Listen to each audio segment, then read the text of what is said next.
앞서 여쭤봤던 거 라인 사태 관련해서 어쨌든 조국혁신당 굉장히 적극적으로 이 문제를 좀 대응을 해야 된다. 국정조사도 필요하다 이런 말씀 주셨습니다. 네네. 일단 국정조사를 22대 국회가 열리면 해야 되고요. 네. 해야 되는 여러 이유가 있습니다만 이 라인 사태와 관련해서 네. 일단 단순히 네이버라는 기업의 문제, 네. 즉 기업의 경영권을 일본 정부가 탈취하려고 한다 이런 네. 점에 대해서 따져봐야 되겠죠. 그건 네. 너무 당연한 것이고 예. 그 경영권 문제만이 아니라 기술력이 이동하는 거 아닙니까? 네. 그거 외에 이제 국정조사 차원에서 또 체크해봐야 될 거는 네. 이게 이제 일본에서는 이미 작년 11월부터 알고 있었던 거죠. 네. 근데 우리나라에서는 올해 3, 4월부터 이게 이제 언론 보도에 조금씩 나기 시작했습니다. 네. 근데 정상적인 국가가 돌아간다면 예. 정부의 보고 체계가 운영된다고 생각하면 작년 말에는 네. 주일 대사관 또는 주일 국정원 그 담당자들이 이 사태를 대통령 비서실에 보고했어야 됩니다. 네. 저는 했을 것이라고 믿습니다. 아하. 안보실에 보고를 했을 것인데 예. 그럼 그 보고를 받았을 때 안보실이 이 문제에 대해서 어떤 대처를 했는지를 확인해야 됩니다. 네. 실제 이거 심각하게 생각하고 대처를 했는지 그렇지 않고 일본 정부가 하는 거 그냥 뭐 존중해야지 했는지를 모르는데 지금까지 보도된 내용을 통해서 대통령실의 대처를 보게 되면 매우 안이했던 것은 분명한 것 같습니다. 없는 것처럼 하려고 그러다가 네. 언론 보도가 나고 일본의 문해 춘추에 나고 우리나라에서도 문제가 되고 하면서 하니까 마치 이걸 반일 선동인 것처럼 공격을 했어요. 네, 오히려. 맞습니다. 그러다가 여론이 너무 나빠지니까 네. 비로소 이거를 저희가 뭐 네이버 문제에 대해서 관여를 하겠다거나 뭐 이렇게 얘기를 하는데 그러면 이 여론이 국민 여론이 아주 나빠지기 전까지 대통령 안보실의 기조는 다른 거였음이 확인됩니다. 네. 이것에 대해서 국회 국정감사를 통해서 네. 왜 이런 일이 벌어졌는지 그리고 대통령실은 어떤 조치를 했는지 네. 작년 말 올해 봄까지 윤석열 대통령에게는 누가 어떻게 보고했고 그에 대해서 윤석열 대통령 뭐라고 지시했는지를 다 밝혀야 됩니다. 네. 이런 초기 방침이 안정해 있었기 때문에 네. 우리나라 이제 국내에서 문제가 터졌을 때 대통령실이 방침이 왔다 갔다 한 거거든요. 그러다 이제 정리된 겁니다. 네. 그럼 전 그 전에 네. 작년 말 올해 초에 이미 보고를 받고 일정한 방침을 정했다가 여론이 워낙 나빠지니까 지금 뜨거라 해서 발 빼고 있거든요. 네. 그걸 저는 분명히 국정조사를 해야 된다고 생각하고 예. 국정조사가 만약에 지금 22대 안 열리고 네. 언론 보도를 보니까 21대에서도 뭐 과방위가 열릴 수 있는 것처럼 네. 얘기를 하던데 예. 그 경우는 조국혁신당의 이혜민 당선자는 아직 국회의원 아닙니까? 예. 이혜민 당선자가 자발적으로 증인으로 나가겠다고 얘기를 했습니다. 예. 21대 안에서라도 열린다면 지금 가능성이 안 열어줄 것 같긴 한데 네, 네. 뭐 그런 22대에는 반드시 국정조사 해야 된다고 생각하고 네. 저희가 국정조사 해야 될 게 여러 사안이 있지만 네. 이건 반드시 들어가야 된다 생각합니다. 예, 그렇죠. 이게 우리 기업이 이렇게 외국에 나가서 이런 침해를 받고 있는 사안에 대해서 정부가 정말 무용하게 대응을 했다고 한다면 뭐 국민들이 가만히 있을 수 없죠. 게다가 일본 정부의 해명을 다시 설명해 주는 식의 기조를 유지했거든요. 그러니까요. 후쿠시마 오염수 방류할 때도 그 후쿠시마 오염수 방류를 우리나라 정부가 우리나라 돈을 써서 정당화시켜 주는 영상을 했지 않습니까? 네, 방영했지 맞습니다. 않습니까? 예. 유사하게 네이버 이 라인 야후 사태 같은 경우도 네. 일본 정부가 이러이러하고 경영권 박탈을 하지 않는다라고 막 자기 해명을 하니까 우리나라 정부가 예. 그 말이 맞는 것처럼 또 설명을 초기에 했어요. 그러고 그걸 비판하는 사람들을 반일 프레임이니 뭐니 했습니다. 네. 이것에 대해서는 밝혀야만 마땅한 거죠. 알겠습니다. 하여간 뭐 22대 국회에서는 뭐 굉장히 많은 사건의 진실이 밝혀지지 않을까라는 생각이 좀 드는데요. 오늘 기자회견을 급하게 하고 오셨습니다. 예, 그렇습니다. 9시에 그 예. 얘기부터 조금 여쭤보도록 하겠습니다.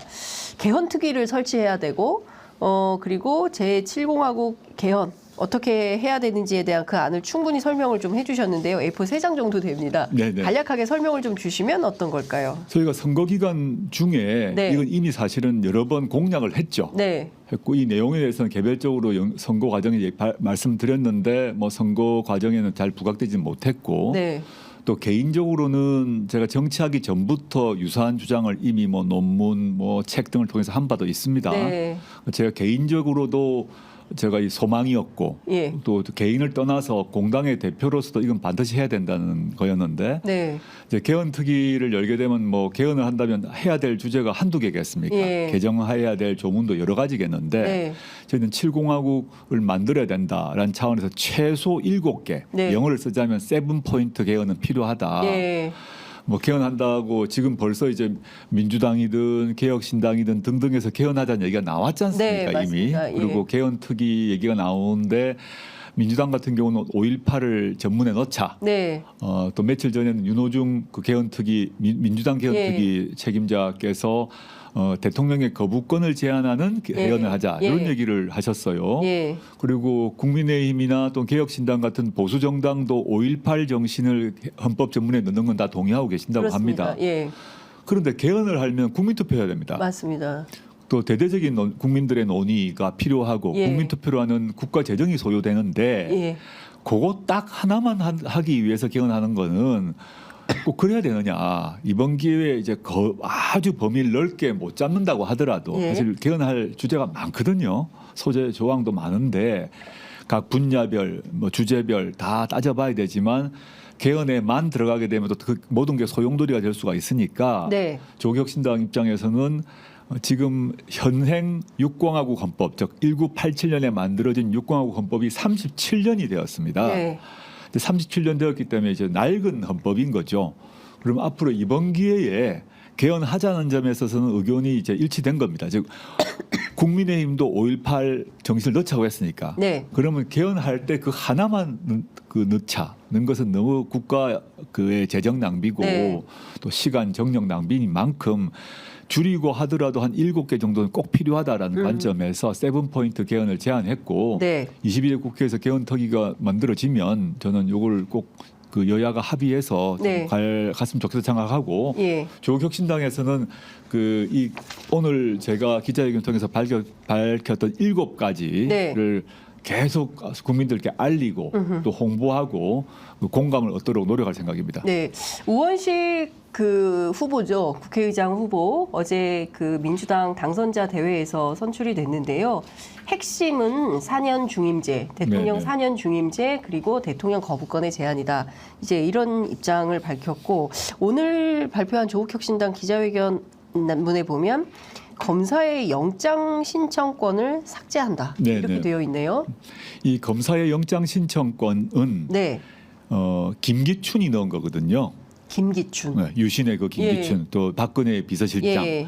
유신 시절에 중앙정보부에 파견돼 있던 핵심적인 정치 검사였죠. 네. 이 사람이 유신헌법 개정에 깊이 관여한 사람이고 그 전까지는 영장 신청권이 검사라고 적혀 있지 않았어요 헌법에. 네네. 이게 헌법에 들어가면서 그때부터 검사의 권한이 이제 막강해지는 그 출발점이었는데 예. 이걸 빼야 됩니다. 아하. 즉 첫째 검사 또는 검찰은 헌법기관이 아니라 법률기관임을 분명히 밝히기 위함이고 예, 하고 예. 영장의 본질은 뭐냐하면 법원이 네. 수사기관을 통제하는 것이 핵심이거든요. 네. 수사 기소기관을 법원이 통제해야 된다는 것이 영장주의의 핵심인데 네. 그 중간에 영장을 신청하는 것을 검사가 독점하도록 만들었습니다. 네. 이런 나라는 OECD에 없어요. 네. 영장 신청은 경찰이 할 수도 있고 어떤 경우는 시민이 할 수 있는 나라도 있어요. 근데 우리는 이제 검사가 그 병목을 딱 쥐고 있어서 네. 검사를 통해서만 영장이 신청하도록 김기춘이 만들어 둔 겁니다. 그러다 보니 유신 이후로 지금까지 87년 헌법에도 빠지지 못하고 유지되어 버렸어요. 네. 개헌을 하게 되면 반드시 바꿔야 되고 그래야 검찰 개혁이 훨씬 더 수월해진다라고 봐서 넣었습니다. 네, 그렇군요. 6번째 보니까 동일노동, 동일임금. 네네. 비정규직 없어지는 겁니까? 이렇게 되면? 그건 다른 거죠. 네. 그 동일노동 동일임금 원칙은 전 세계 각 그 나라의 OECD 수준 나라에서 노동 정책을 하는 데 있어서 거의 뭐 대부분 공감되고 하는 네. 건데 비정규직을 없애는 문제는 다르고 네. 비정규직을 완벽히 철폐하는 것은 쉽지 않은 과제입니다. 비정규직을 모두 정규직으로 바꾸는 정책은 이제 별도의 기업 정책, 노동 정책을 통해서 이루어져야 되는데 네. 비정규직이 정규직으로 전환되지 않는다고 하더라도 네. 저 국가가 기업에 대해서 모든 비정규직을 정규직으로 바꾸라고 강제할 수가 없잖아요. 네. 그게 위헌이 됩니다. 그렇지만 임금만큼은 네. 정규직은 비정규직이건 동일 수준의 노동을 하게 되면 임금은 같이 주라는 것이 OECD 나라의 노동 정책의 핵심인데 네. 우리는 그게 안 되고 있습니다. 예. 그래서 한 기업에서 한 라인은 정규직이 노동을 하고 예. 다른 라인은 비정규직이 노동을 하는데 같은 장소에서 같은 라인에서 자동차를 만드는데 임금이 반토막인 거거든요. 이건 안 된다. 네. 그러니까 정규직이 되게 되면 노조에 가입할 수 있으니까 예. 그 기업의 후생시설, 복지시설 다 활용할 수 있고 또 그리고 각종 보너스도 받죠. 네. 근데 비정규직은 그건 못 받습니다. 네. 그 기업 소속이 아니니까. 그렇습니다. 그러나 같은 질의 같은 양의 노동을 하면 임금은 같아야 되는데 임금조차도 반토막인 경우가 많아서 현재 지금 비정규직 노동자들의 고통이 심각해지고 있는 거 아닙니까? 맞습니다. 그래서 OECD 노동정책 수준으로는 가자. 네. 예, 근데 호주 같은 경우는 동일 노동 동일 임금이 아니라 예. 비정규직 경우 그 동일 노동 동일 임금보다 비정규직은 더밖에 국가가 하고 있어요. 임금을. 예, 예. 비정규직 노동자는 비정규직이기 때문에 예. 즉 정규직이 갖고 있는 고용의 안정성, 후생, 복지는 못 주지만 네. 임금은 더 주자 그래서 예. 호주는 더 주고 있습니다. 근데 그 경우는 이제 아주 더 뭐 한 걸음 더 나아간 경우인데 대부분 OECD 나라에서는 동일 노동 동일 임금만큼은 네. 제도로서 안착되어 있기 때문에 네. 그걸 도입해야 된다. 헌법적 원칙으로 도입해야 된다는 것이 저의 개인적 소신이고 네. 저희 당의 또 예. 입장이기도 합니다. 알겠습니다. 이 7가지가 다 관철되도록 우원식 의장이 당선된다면 뭐 요구하실 생각이 당연하고요. 예. 저는 뭐 우원식 의원님 뭐 개인적으로 조금 아는 관계인데 네. 우 의원님이 을지로위원회 활동을 하시고 예. 노동 문제, 환경 문제 아주 관심이 많으시지 않습니까? 예, 맞습니다. 저는 저희가 제안하는 7가지 그중에 특히 사회권 강화, 노동인권 강화, 토지 공개념 등 다 동의하실 거라고 저는 뭐 확신하고 있습니다. 네.